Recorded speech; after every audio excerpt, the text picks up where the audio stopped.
Good evening and welcome to another edition of Conservative Corner. I am your host, Tom Mountain. We are a monthly talk show based here in Newton at the New TV studios, and we focus on the issues of the day surrounding Newton, the state, and sometimes on a national level, based on or based from the conservative perspective. And this is certainly a perspective that you wouldn't exactly get on a daily basis in the media here in Newton and certainly in the state in general.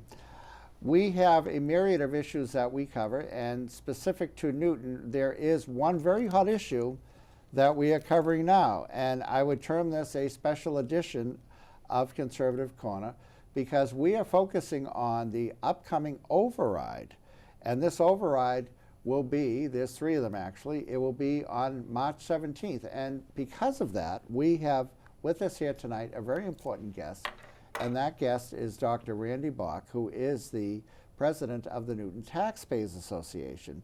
The Newton Taxpayers Association is one of the oldest taxpayers associations in the Commonwealth. It was founded many years ago, several decades ago, by the likes of Sam Robbins, Arnold Garrison, Al Mandel, and assorted others who were at the time instrumental in the early 80s in formulating Proposition 2.5. Now, what is Proposition 2.5? Well, that is something which has saved the average Newton taxpayer tens of thousands, if not hundreds of thousands, in their income over the past few decades. That simply meant and means that there's a cap yearly on the rate at which any municipality, Newton and beyond, can charge its resident homeowners for taxes, for property taxes. So it's limited to 2.5. Prior to that, that was completely out of control, which is why we have a property tax of 2.5% mandate. And in order to go beyond that, you have to go to the voters of the community, in this case Newton, to get what's called an override anytime that you want to assess the Newton public anything more than that. The success or failure of the override will determine whether or not your taxes will go up for a limited or sometimes an unlimited period of time. And because of that, about every decade or so, sometimes less, Newton will have a override proposal.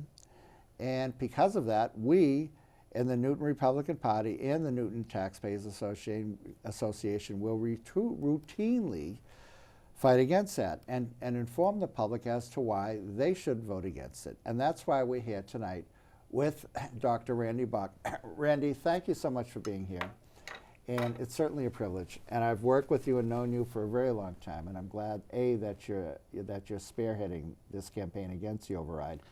And B, that you are certainly in a very prestigious position where your predecessors had run the Newton taxpayers with the names that I mentioned, and you're certainly in good company. And the Newton Taxpayers is an organization that is very well respected, not only in the city level, but on the statewide level.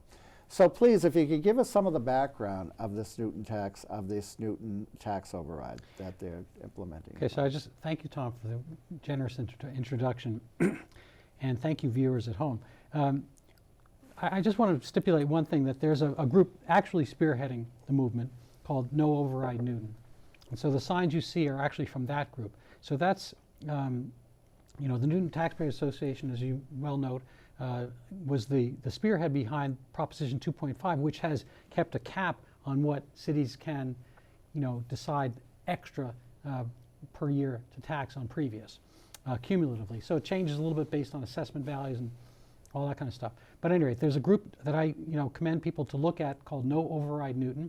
And they have a web page. There's also a Yes Override Newton, so you can go look at that as well and compare and contrast. So I recommend people seek that group out and donate and so forth. One of the financial analysts who's been part of that project and previously with Newton Taxpayers has pointed out that the increase from the override for the median home sold in Newton is currently $1.2 million. This override may not seem that it'll come out to a certain number of hundreds of dollars per year, but over the course of the next 15 years, something like that, this will keep increasing, because whatever, it's kind of like the miracle of compound interest. So if you get this extra nudge over the 2.5% cap, that amount becomes your new basis upon which to generate new percentages above. And so I have a spreadsheet here. It's a little bit complicated, but it totals out to about, I think, $17,000 over the next 15 years extra, because you've... And that is the average homeowner? Yes, the average for the property. median home price. I see. So not everybody owns a home. Some people rent. Some people, I guess, just work in Newton commercially. So that, but this override, I think, affects both residential and commercial. It does. And there are actually 3 overrides. 2 are debt exclusions just for the schools. I don't want to go too far in the weeds. Those don't necessarily have the cap. They're not necessarily going to raise your ceiling or raise the roof upon which the new increases are going to go. So, even if you have some specific questions, I'm happy to address those. But I just want to maybe frame the issue as I see Please. it, and as our group sees it. And I believe, and I want to speak for them per se, but as no override Newton sees it, which is that it is, well, we have something here, Newton's disingenuous overrides.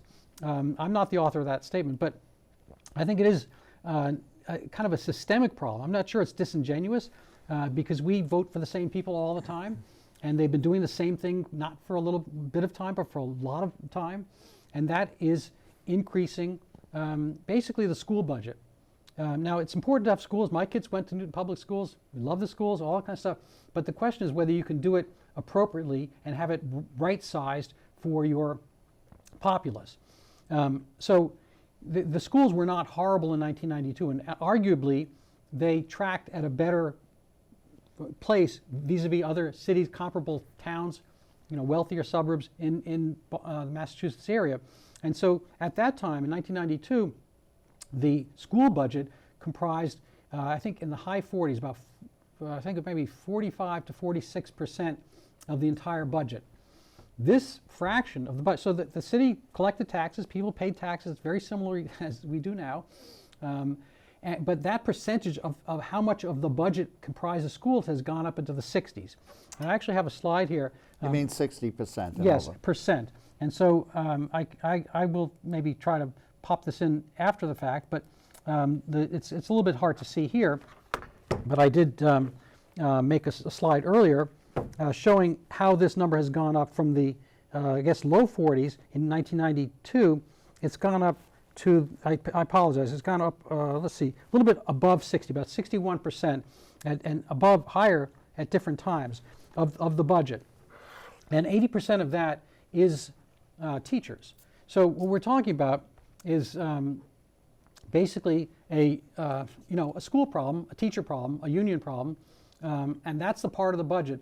My expression is it's an elephant in the room that nobody wants to talk about it. But basically, you started with maybe kind of a teenage elephant, or baby elephant, and the elephant's just getting bigger. So you're either going to have to figure out a way to expand the room, or a way to kind of make sense of that and right size it. You can't necessarily do that much because of union constraints and union contracts. You can't necessarily do that much with the teacher salary per se, but you can have the volume and the number of teachers, the number of ancillary staff coincide with what our financial abilities are.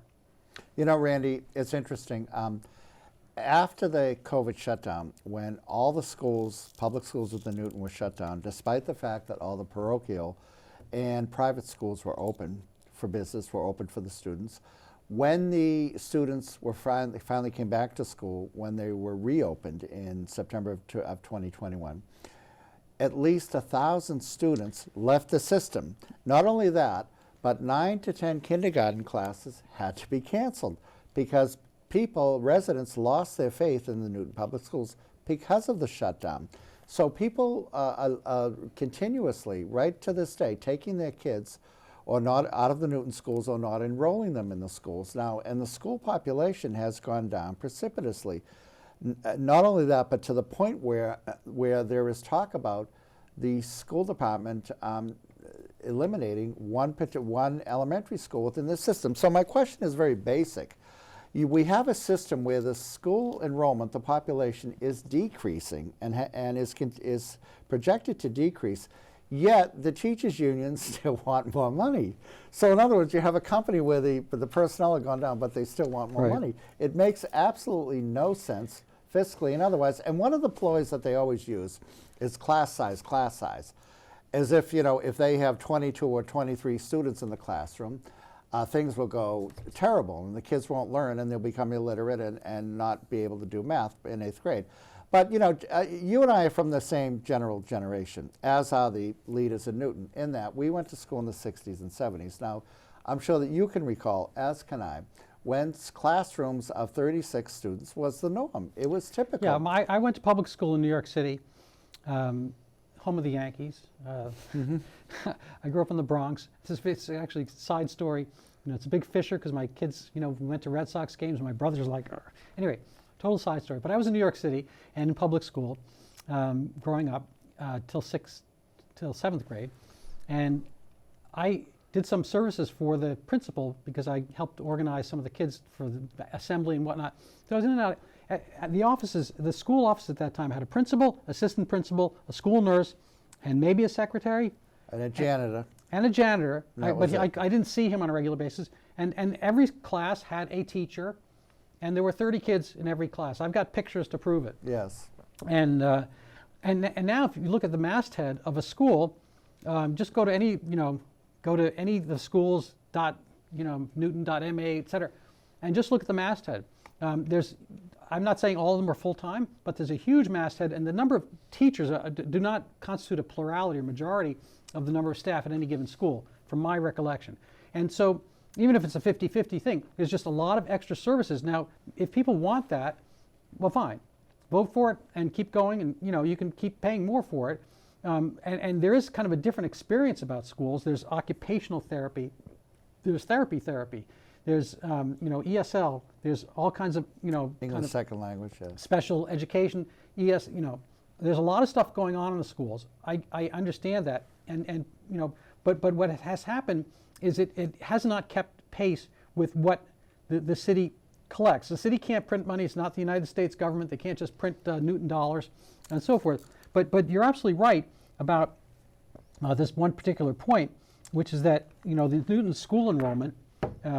Maybe it's going to be a little bit tricky to see. Maybe if I get the other thing, Newton school enrollment has gone down precipitously. That's that big red blob on the side. And what has happened is that Newton was not actually increasing that much in general. This is kind of a blow up, but we went down a lot in the last 2 years. And so, You're talking about school enrollment. School enrollment, yes. So, school enrollment has gone down enough that ostensibly they could mothball a school. I mean, they're talking about renovating the schools. I'm not going to leave that aside. People can vote for that one way or another. That's a separate override. But they could, a lot of the time, this is to kind of advance the scheduled renovation of these schools. With the second and third override, these renovations would happen in due pace, in due course of time. But the second and third overrides, the debt exclusion ones for Countryside and Franklin, are just kind of precessing. They're bringing the arrival date of those renovations sooner than later. They were scheduled to go in maybe 2029, and instead it'll be 2025 or 2027. And so what people are doing they're hurrying up the renovation of these schools, when if they wanted to, they could just wait till 2029, but in the meanwhile, potentially mothball, kind of redistrict some of the kids, and they would do what they would do anyway if one of the schools was being renovated, have the kids go someplace else, and they could cut down the number of teachers at the same time proportionally. And so, Google, when Google, I think, laid off 20% of its work staff in the last quarter, and other companies do the same exact thing. When their product is having trouble in the market, they drop employment. Newton has not done that, has not done that with the teachers, and there were plans to do that. It was discussed in the Boston Globe a year ago. They knew this. They knew there were going to be shortfalls, and they talked about cutting 74 from the. But school Randy, budget. also the overhead in Newton, the bureaucrats who run the school system. I'm not sure how many there are now, but I do recall when I was a full-time columnist, a weekly columnist in the Newton Tab, the first time before I got kicked out, in around 2009. I used to write a yearly summary of the salaries of the bureaucrats, the curriculum coordinators, the principals, and how much they make, and how many there were who made over $100,000. Now, as I recall, there were, say, between 20 and 25 when I stopped writing about it, when I left the first time from the tab in 2008. And again, that was, 15 years ago. Now, I've been told that it's triple that number that make over $100,000. And we're talking about people like curriculum coordinators, which means a fine arts coordinator, English coordinator, math coordinator. And my question then, as of now, is what do these people do all day to earn such exorbitant salaries? Well, Seriously. Well, Mark Stein, the pundit, the TV pundit, Mark Stein, S-T-E-Y-N, he once said about General Motors, he said, it's a hugely successful UAW pension funder with a money-losing automotive division. So his point there was that GM is kind of a transfer funding towards the union, but the actual product suffered. So General Motors, has gone through some change. It's still there, I guess. It got bailed out, whatnot. But the actual product has not been up to snuff. It didn't measure up to Toyota and all that. And people voted with their wallets away from General Motors. Our schools, this moment in time with COVID, people voted with their wallets. They voted with their children. They voted with their ideals, and they voted away from Newton schools. And I think there has to be some soul searching, and in the meanwhile, some budget cutting about that. And if they want to present a different and better product, and people come back and they're flooding the system, then we can talk about all these kind of things. The school committee itself commissioned a survey among the school parents, and the survey basically was asking, how are we doing in the school department? And the survey came back and said it was about 70% of the respondents said that the schools are heading in the wrong direction. Exactly. Now, when that came out, some school committee members dismissed it as not indicative of the true feelings of parents. Well, they commissioned the survey, Yeah, no, I get it. and they don't like the results, so as a result, they sought to I know, and they're going to denigrate it and demote it and all that kind of stuff. But in point of fact, the real number, the thing that's indisputable is that people have voted with their wallets and with their feet. And these are people who are getting, basically, once you pay taxes, once you live here, so they're getting the schools for free. Now, I know free is kind of a loaded term, but basically they've already paid. It's a sunk cost. So there were times when my kids were dissatisfied with the Newton schools, we thought about taking the kids out at different times, and to go to private school. And we had trouble, anyway, it didn't work out that way. But we would have had to spend extra on top of all our taxes and all that kind of stuff, 30, 50, 60,000, whatever the number is, tens of thousands of dollars per kid to send those kids out. So, at this rate, I think it was 1,000 drop in the tuition. So they're talking about 1,000 people at, say, 40,000 a head. What does that come out to? Is that $40 million that people are spending to be outside of Newton? That's incredible. And that's when the main product of Newton city government, the majority of the budget goes towards schools, and the product is school education, and people are taking their kids out at the cost of free and another $30,000, $40,000 out of their pocket to bring them someplace else. That's a huge indictment, and I think at the very least, before we start granting the reward for this failure, we should investigate it and have people be held accountable.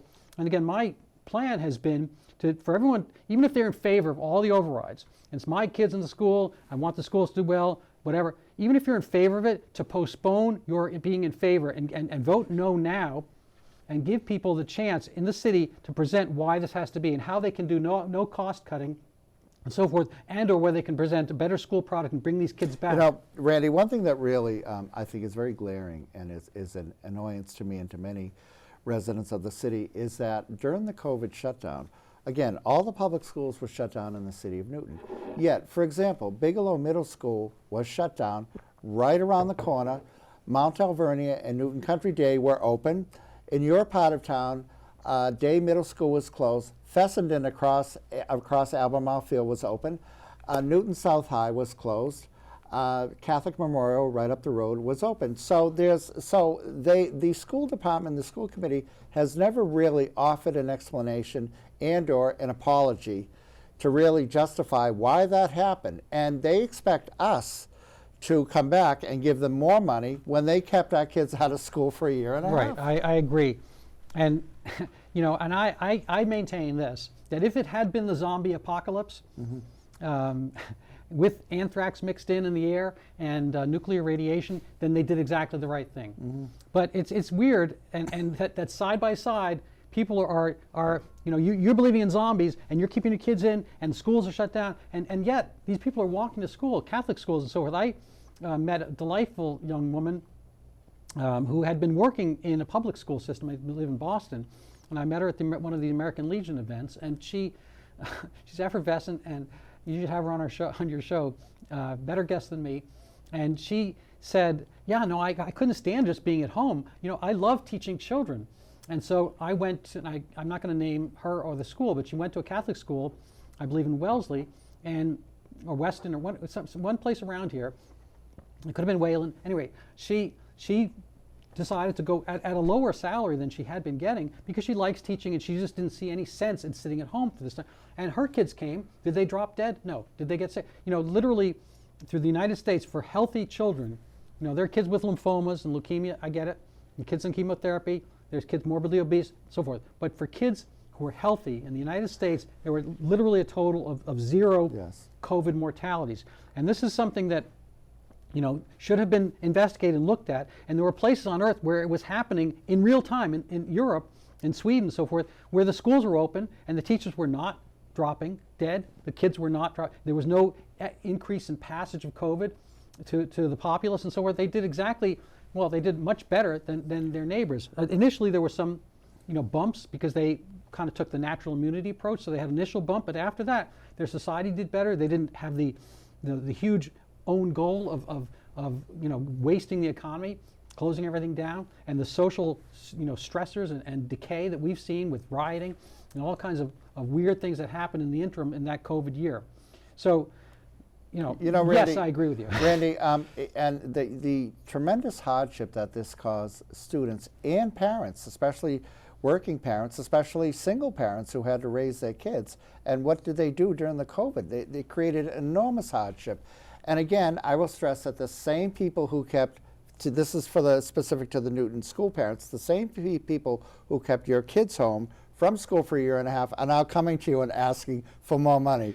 It doesn't make sense. I mean, especially even though they're hoping that their core constituency of Newton school parents will go their way. I don't think they will. But also, it's not only that, but if you look at the general economic picture, inflation is at an all-time high, gas prices are at an all-time high, home heating oil. We could go through the list again and again. Go to the local grocery store and see how much the groceries have increased. And I actually don't go to the grocery unless I have my credit rating checked first. So I'm not sure they're going to let me in. But it's really, there's also a myth that in Newton that everyone is affluent and everybody has a six-figure salary. Well, everybody doesn't. There's a percentage of people who don't, especially senior citizens who are on a fixed income. Right. And those people are certainly not going to vote for these overrides. But I would also say, based on the principle of the matter, a lot of people who are so-called affluent won't vote for it also because it's the wisdom of raising people's taxes at a time of an economic downturn. Right. And I have one other slide I prepared here. Maybe we can get it in my camera over here. So it's going to be hard for you to see, but take my word for it. This is a slide showing the absence of savings during the good years. So I'm going to close this up. During the good years, we'll call them 2010 to 2020, the average rate of inflation was 1.4%, which sounds really good today. And that's per year. And Newton's budget went up at least 2.5%, and it went up over the course of a decade. You have to compound all that, but basically it went up 20 to 30% higher than it would have if they had just stuck with the rate of inflation and with some assumed natural growth. At the time, Newton had not had any organic growth in population for that decade, so it was a pretty static picture, and the students were static, the population was static, and yet Newton kept going up and up, just the way I showed with the percentage of the budget going towards schools. This is mostly tied to salaries and negotiations that city makes with the unions. But also, many of you people will remember from last November's election, question one. Question one was a question which basically said, It was a so-called millionaire's tax, which said that if you give us this question one, you approve it, then $1 billion will flow mostly to the schools over the next several years in Massachusetts. Now, the Mass Teachers Association spent an enormous amount of money, $23 million I heard, to get this passed. But for them, it was a wonderful investment because by spending that money, they got $1 billion, which will flow theoretically to the schools now. Right. And so they've already gotten this enormous amount of money from the taxpayers of the Commonwealth, and now they're going to the individual cities and towns to get more. Right. It's never enough from the teachers' unions. And it's not. I agree with all that.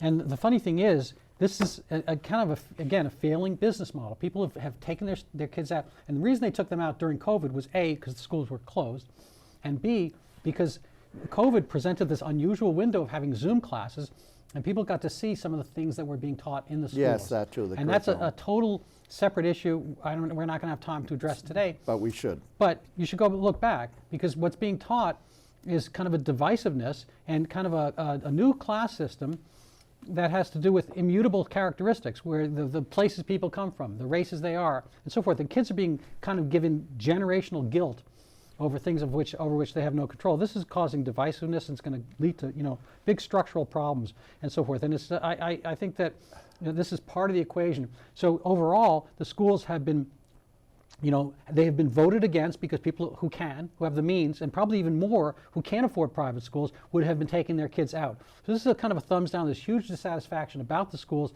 and they have to think about having the product change before they ask us for money. So I would, again, my recommendation is to postpone. Even if you're a thumbs up and you want to give the city all the time, that's the way you've always voted. I think you have to postpone it and put it into a general election when people can campaign on it. Your city council, your mayor, and so forth can come back and campaign. Nothing's going to happen to the city if you say no now. Excellent. March 14th, and you would tell the people to vote? Let's see, there's yes or no. Do what your conscience says. But I personally think that they're always withholding the things that you want because they've paid themselves the other stuff. So what I said before was you went to a prefix menu, a buffet, and you paid for the whole thing, and then you want to get dessert. It's like, oh no, dessert is extra. You've kind of been, in a sense, bait and switched. And you've already paid for all this stuff through regular tax for the roads, for the schools, all this kind of stuff, and they should have kept it within their budget and kept towards the regular rate of inflation without overspending and having it go to what? And they have not cut down the number of teachers. Even if you don't change the salary, which is, say, fixed, you have to adjust the number of teachers, the number of students who are there. Excellent. We have to wrap it up. Thank you, Dr. Bach. I really appreciate it. Thank you, the viewers of Newton, for tuning in. Remember to get out and vote March 14th. And we will see you next month, and when the vote tally is in, and we will discuss and elaborate on that theme at that time. But again, thank you so much for joining us tonight. Thank you.